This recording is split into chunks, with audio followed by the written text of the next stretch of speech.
नमस्कार मित्रमैत्रिणींनो, आपल्या कथामंथन या चॅनलमध्ये तुम्हा सर्वांचं पुन्हा एकदा हार्दिक स्वागत. आजच्या व्हिडिओमध्ये आपण पाहणार आहोत स्वामी समर्थांचा उपदेश, कोणत्याही अटीविना निरपेक्ष बुद्धीने भक्ती करावी. आधुनिक काळामध्ये व्यवहारांना अधिक महत्त्व आल्याचे दिसते. त्यामुळे बहुतांश गोष्टींमध्ये हा प्रथमतः व्यवहार पाहिला जातो. अगदी नियमितपणे सुरू असलेले नामस्मरण, आराधना, उपासना, भक्तिभाव यांमध्येही अनेकदा व्यवहार पाहिला जातो असे पाहायला मिळते. कोट्यवधी भाविकांपैकी काही हजार श्रद्धाळू निर्मोही, निस्सीम आणि निरपेक्ष बुद्धीने तसेच समर्पण वृत्तीने आपापल्या आराध्याला स्मरत पूजत असतात. मात्र कोणतीही आशा अपेक्षा अट न ठेवता भगवंताला शरण जावे अशी शिकवण प्रत्येक संतांनी आपल्या प्रत्यक्ष आचरणातून दिलेली आहे. आधुनिक काळामध्ये अमुक एक गोष्ट मला मिळणार असेल तरच मी एखादी कृती वा गोष्ट करेन अशी अनेकांची धारणा असल्याचे दिसते. मात्र स्वामी समर्थ महाराजांनी एका प्रसंगामध्ये भक्तीत अटी नसाव्या असा उपदेश दिला आहे. नेमके काय घडले हे जाणून घेण्यापूर्वी व व्हिडिओमध्ये पुढे जाण्याआधी सर्वांनी कमेंट्समध्ये श्री स्वामी समर्थ असे लिहायला अजिबात विसरू नका. लता नामक एक तरुणीची आई तिच्या लहानपणीच देवाघरी गेली होती. तिचे बाबा तिचा सांभाळ करत. ते स्वामींचे भक्त होते. मात्र लताची स्वामींवर श्रद्धा नव्हती. बाबा स्वामींचे मोठे भक्त असतानाही त्यांना पत्नी वियोग का झाला असावा असा तिला कायम प्रश्न पडत असे. उपवर झाल्यावर लताचा विवाह होऊन ती सासरी जाते. सासरी गेल्यावर लगेच काही दिवसांनी तिचे बाबा आजारी पडल्याचे समजताच ती तातडीने माहेरी येते. वैद्यबुवा क्षय आणि कावीळ झाल्याचे निदान करतात. अनेक दिवस औषधोपचार करूनही काहीच गुण येत नसल्यामुळे शेवटी लता स्वामींची करुणा भागते. स्वामी, माझ्या बाबांना बरे केले तर मी आजन्म तुमची भक्ती करीन असा संकल्प लता करते. त्याच दरम्यान बाळप्पाचे लताच्या माहेरी येणे होते. ते तिच्या बाबांचे जुने स्नेही.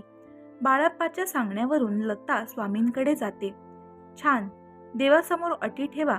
माझ्या मनासारखे झाले तर मी भक्ती करेन. अरे, भक्तीत अटी नको. ज्याची भक्ती करतो त्यांनी जसे ठेवले तसे राहायची तयारी असावी. अशा कडक शब्दांमध्ये स्वामी लताची चांगलीच हजेरी घेतात. लता आपली चूक मान्य करते. स्वामी तिला एक मोरपीस देतात. लता ते मोरपीस बाबांच्या उशीखाली ठेवते. लताचे बाबा मनोमन स्वामींची प्रार्थना करतात.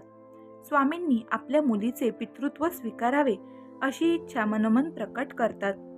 स्वामी त्या लताच्या बाबांची ती प्रार्थना मान्य करतात. काही दिवसांनी तिचे बाबा हळूहळू बरे होतात. बाबा खडखडीत बरे झाल्यावर लता सासरी परतते.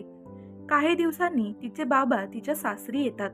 तिला व जावाई बापूंना तिच्या आईच्या श्राद्धविधींसाठी आमंत्रित सुद्धा करतात. लता माहेरी येते तेव्हा तिला कळते की तिचे बाबा 4 दिवसांपूर्वीच अनंतात विलीन झालेत. तिला एकदम धक्काच बसतो, कारण 2 दिवसांपूर्वीच तिचे बाबा तिच्या घरी गेलेले असतात. ती स्वामींकडे येऊन सर्व वृत्तांत कथन सांगते. स्वामी म्हणतात की लता, खरे तर तुझ्या बाबांचे आयुष्य तेव्हाच संपले होते. आम्ही ते तुझ्यासाठी काही वेळ लांबवले होते. त्यामुळे प्रारब्ध आणि सृष्टी नियमांमध्ये आम्ही बदल करत नाही. प्रारब्ध म्हणजे नशीब देवाधिकांनाही चुकलेले नाही. सद्गुरूचे कार्य भक्तांना मार्गदर्शन करायचे असते, ज्यामुळे ते कर्माच्या बंधनापासून मुक्त होऊन मोक्षाच्या वाटेवर चालू लागतात. तुझ्या वडिलांनी तुझे पितृत्व आमच्यावर सोपवले होते. आम्हीच तुझ्या घरी बाबा म्हणून आलो होतो. तुझ्या बाबांना दिलेल्या आश्वासनाप्रमाणे आम्ही तुझे जीवनभर पित्यासारखेच रक्षण करू असे स्वामी लताला सांगतात. स्वामीचे बोल ऐकून लता ही स्तब्ध होते आणि अनन्य भावांनी स्वामी चरणी लीन होते. तर मित्रमैत्रिणींनो, ही होती लताची गोष्ट. तुम्हाला ही गोष्ट आणि त्याचा सार कसा वाटला हे आम्हाला कमेंट करून नक्की कळवा. हा व्हिडिओ आवडला असेल तर त्याला लाईक व इतर स्वामी भक्तांबरोबर शेअर करा. त्याचप्रमाणे तुम्ही आपल्या कथामंथन या चॅनलवर जर नवीन असाल तर लगेचच सबस्क्राईब करून टाका आणि बेल आयकॉनवर क्लिक करायला अजिबात विसरू नका, जेणेकरून जेव्हाही आपल्या चॅनलवर कोणताही नवीन व्हिडिओ येईल तेव्हा त्याची माहिती सर्वात आधी तुम्हाला मिळेल. आता आपण भेटूया पुढच्या व्हिडिओमध्ये. हा व्हिडिओ शेवटपर्यंत पाहून चॅनलला सपोर्ट केल्याबद्दल तुमचे मनापासून खूप खूप आभार. धन्यवाद. श्री स्वामी समर्थ.